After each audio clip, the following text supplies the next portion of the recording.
내가 이것을 어떻게 알리요? 누가복음 1장 5부터 25절.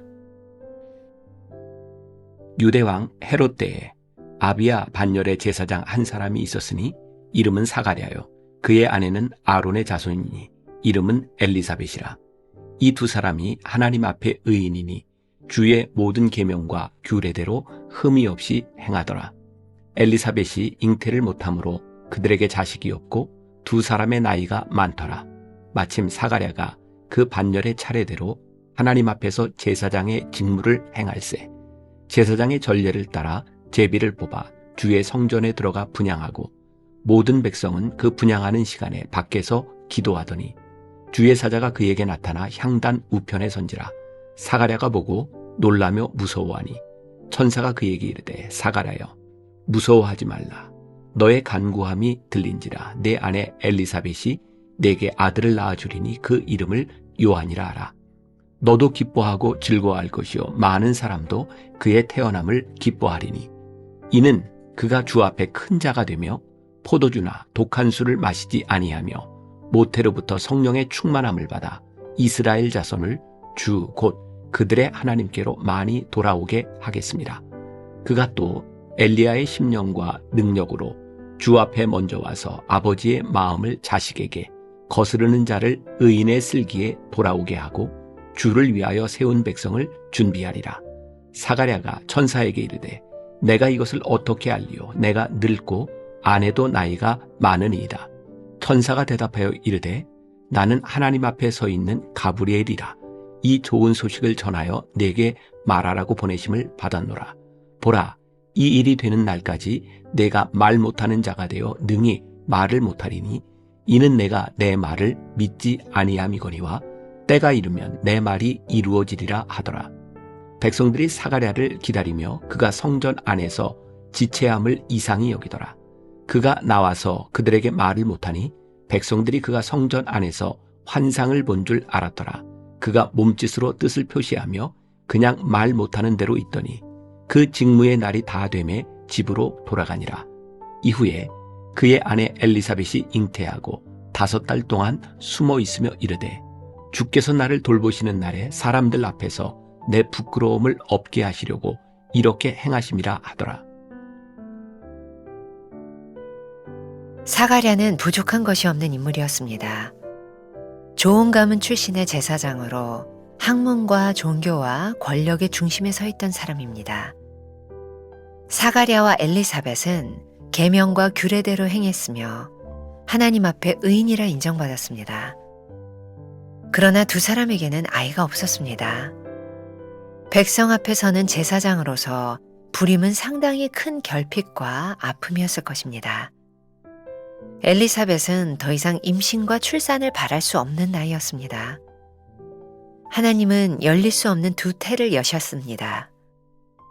나이 많은 엘리사벳의 태를 열어 세례 요한을 보내셨고 처녀인 마리아의 태를 열어 예수님을 보내셨습니다. 사가랴는 하나님께 예라고 답하지 못했습니다. 내가 이것을 어떻게 알리요? 그는 오랜 기간 이 문제를 놓고 기도했음에도 기쁨의 소식에 온전한 순종으로 반응하지 못했습니다.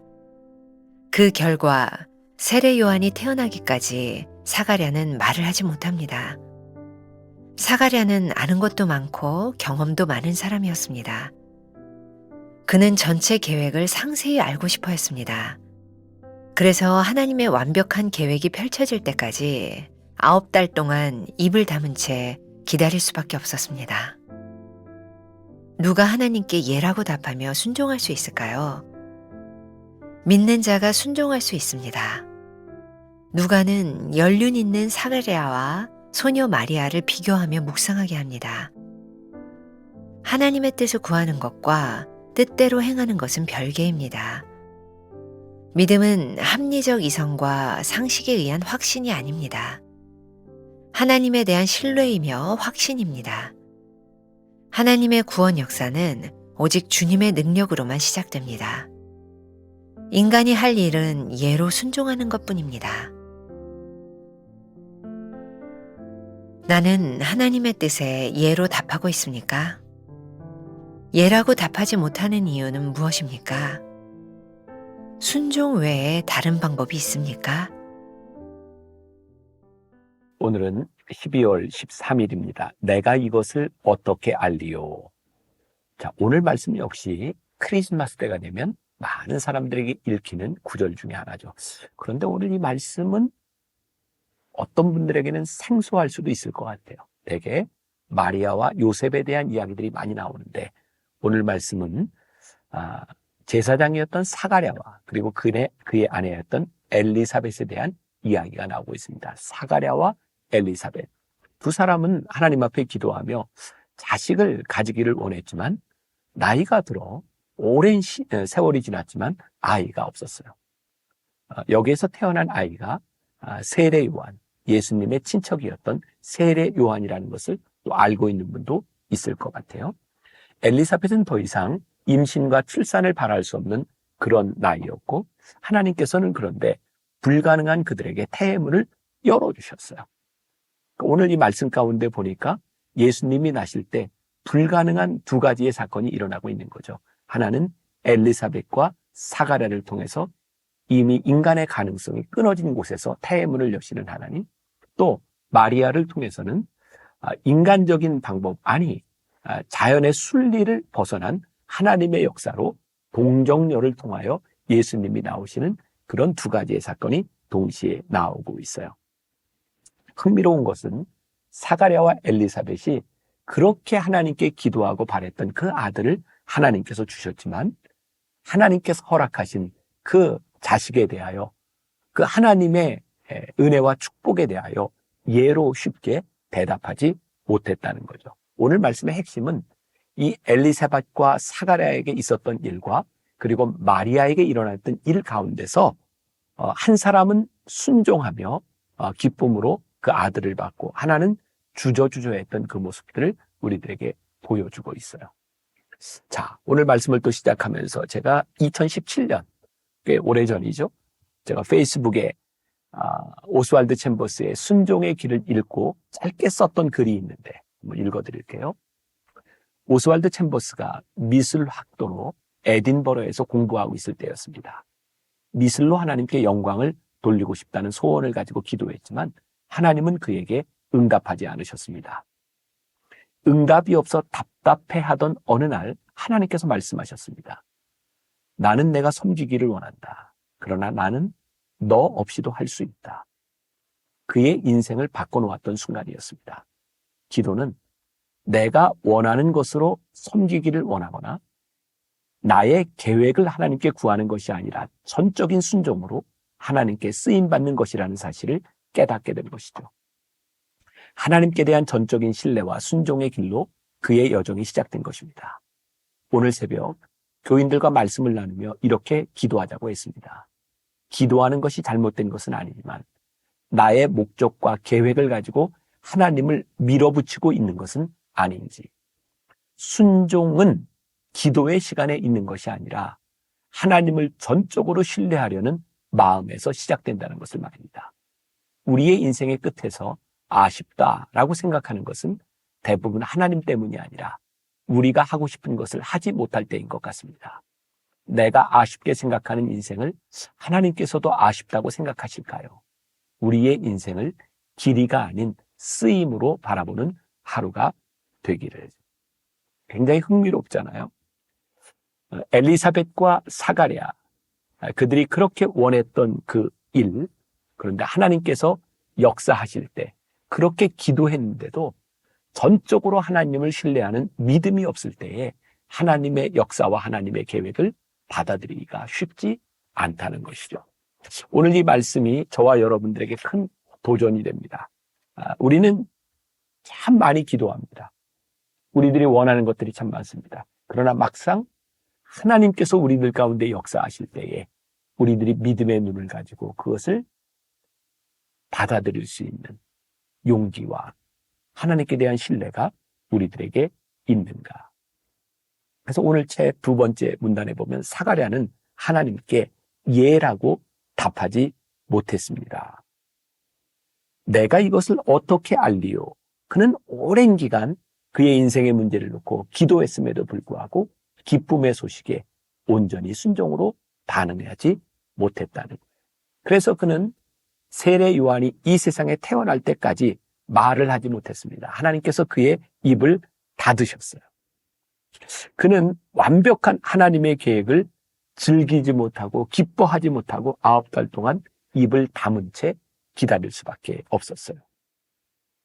우리가 하나님 앞에 예라고 순종할 수 있을 때 그것은 우리들의 믿음의 연륜에 대한 부분이 아니라 하나님을 전적으로 신뢰하며 우리들이 순종할 수 있는 것, 그것이 예라는 것이죠. 그래서 오늘 이 본문은, 이 말씀은 아주 묘하게 연륜 있는 사가랴와 어린 소녀 마리아를 비교해서 이야기하고 있는 것이죠. 그리고 마리아의 순종을 통하여 이 땅에 오신 예수님, 그것을 마리아의 복음이라고 이야기하는 것이죠. 믿음은 합리성과 이성과 상식에 의한 그런 확신이 아니라 하나님께 대한 신뢰에서부터 우리들에게 찾아오는 확신이라는 것, 그것을 기억했으면 좋겠어요. 자, 다시 한번 이야기합니다. 믿음은 우리들의 합리적 이성과 상식의 근거에서 우리들에게 확신을 주는 것이 아니라 하나님께 대한 신뢰에서 우리들에게 와지는 확신, 그것이 믿음이라는 사실이에요. 이번 대강절을 지나가면서 왕이신 예수님이 우리들에게 어떤 의미가 있는가? 우리는 그 주님을 믿는 믿음 가운데 확신하고 있는가? 우리는 늘상 상식과 합리성에 근거한 우리들의 신앙을 가지고 있는가? 2009년이죠. 제가 마리아의 헌신, Yes or No, 어제 말씀과 연관이 되어 있는 그 말씀을 이렇게 준비하면서 썼던 글입니다. 자, 연관되어서 제가 한번 좀 읽어드릴게요.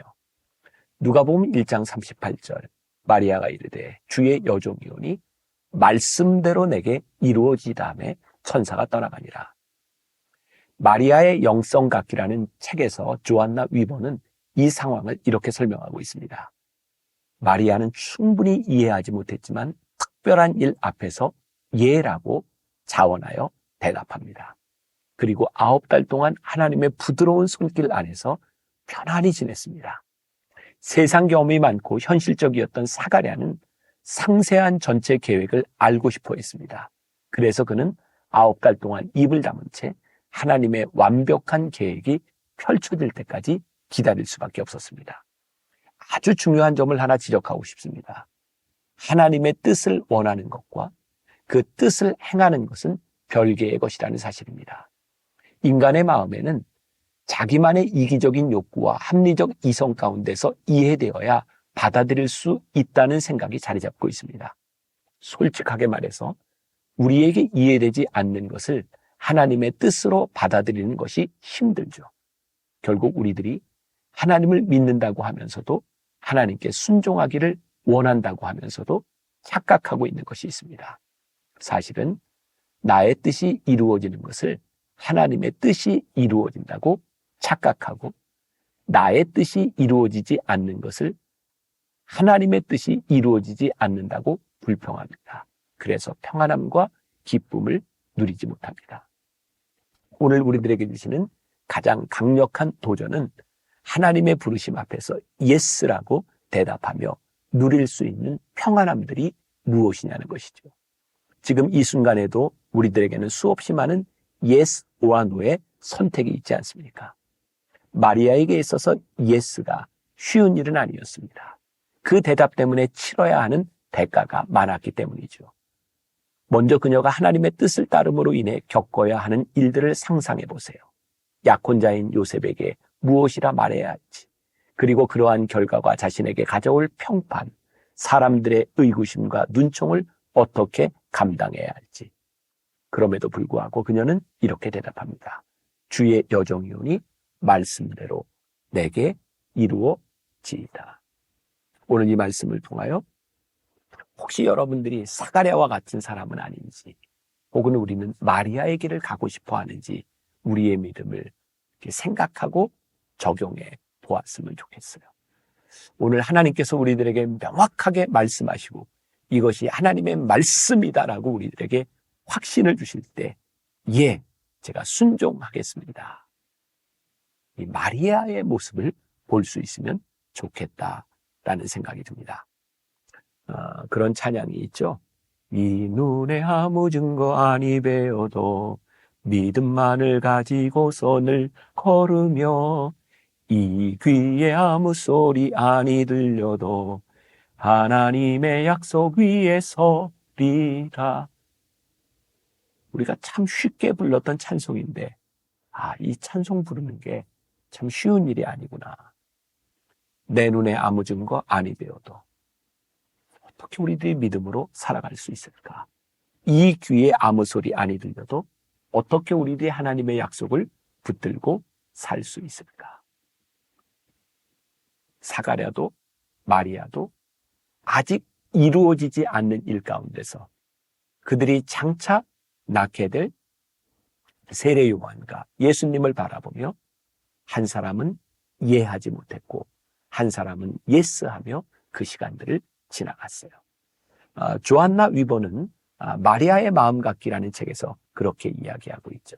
마리아가 예라고 순종했을 때 그녀는 예수님이 나올 때까지 9달 동안 평안함으로 그 시간을 지나갔다는 거예요. 오늘 여러분들에게 도전을 하나 드리고 싶습니다. 예 하면 우리들에게 찾아오는 평안함이 있습니다.